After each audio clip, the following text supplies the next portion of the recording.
of course, and you'll choose your staff of production assistants. And the producer? Chris Gelderman. Whitney breathed an audible sigh of relief and immediately regretted it. Normally, she wasn't one to tip her hand, but Chris was at the top of his game. Not only that, he was also a kind, professional family man who had never hit on her inside or outside of the workplace. She respected him. Technically, her producer was not her boss. They both answered directly to Saul, but the relationship between a casting director and a producer was an important one. Whitney was hoping for a smooth experience, and with Gelderman, she was confident that would be exactly what she'd have. Saul chuckled under his breath. Glad you approve. Sorry, it's just... Whitney considered being transparent with Saul, but something in her gut told her it'd be a mistake to open herself up in that way. Let's just say that Chris is an excellent choice. And he was. Whitney had worked with many producers over the years, each with his or her own inconsistencies and flaws. Thankfully, she hadn't ended up with a philandering pig like Rick Allenson, who'd slept with half the upcoming actresses on the network's dramas.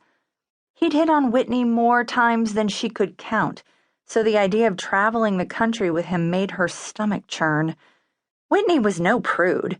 She was proud of her sexuality and could handle dirty jokes and other politically incorrect behavior from her male coworkers. But Rick was smarmy and gross, not someone she'd ever consider inviting to her bed. Or someone like Lauren Quigley, Saul's protege and niece, a classic micromanager who breathed down Whitney's neck during casting sessions and meetings. Lauren overanalyzed every actor's abilities to no end and often overruled Whitney's choices. No, thank you. When should I be ready? Where do we start? First casting call is June 1st in Nashville, so that gives you time to finish casting the new fall shows. Got it. Whitney was grateful for the breathing room. Elle, the creator of her 2 primetime dramas, Follow the Sun and Give Me Shelter, needed her to cast supporting roles for both upcoming seasons. With just over 2 months to complete that casting, she knew she could get it done without Elle getting nervous or feeling slighted. Not to mention, she'd never been to Nashville.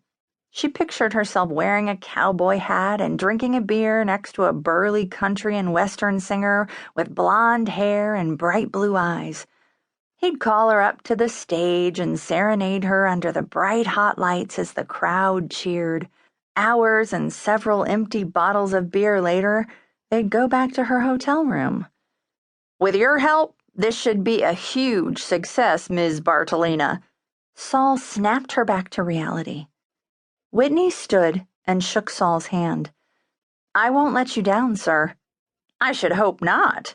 He winked. Nashville? New Orleans? Austin? New York? Chicago? Holy crap, Whit, this is amazing. I'm so jealous. Elle gripped the list of cities in her hands and peered at Whitney. I'd say you should come with me, but I'm not sure that's such a good idea in your condition. Elle laughed, tucked her long blonde hair behind her ear, and rubbed her tiny belly. She was pregnant and not due for months, but she was over the moon, despite her occasional morning sickness. Yeah, probably not, though maybe I could squeeze in a city or 2. I'll be well into my 2nd trimester. It could work out perfectly. Wouldn't Luke have a problem with that? Elle shrugged and rolled her eyes playfully as her cheeks reddened. Her husband of almost a year, Luke Kingston, was the star of Follow the Sun. Women across the world worshipped him, but that didn't make him any less a doting husband or soon-to-be dad. He'd probably just tag along, if that's okay. Whitney laughed. Of course. I love Luke, you know that. It was the truth. From the moment he'd entered the scene, Whitney had pushed Elle to give the charming actor a real chance.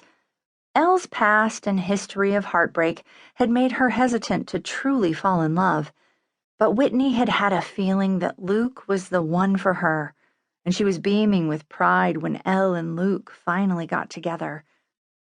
Elle glanced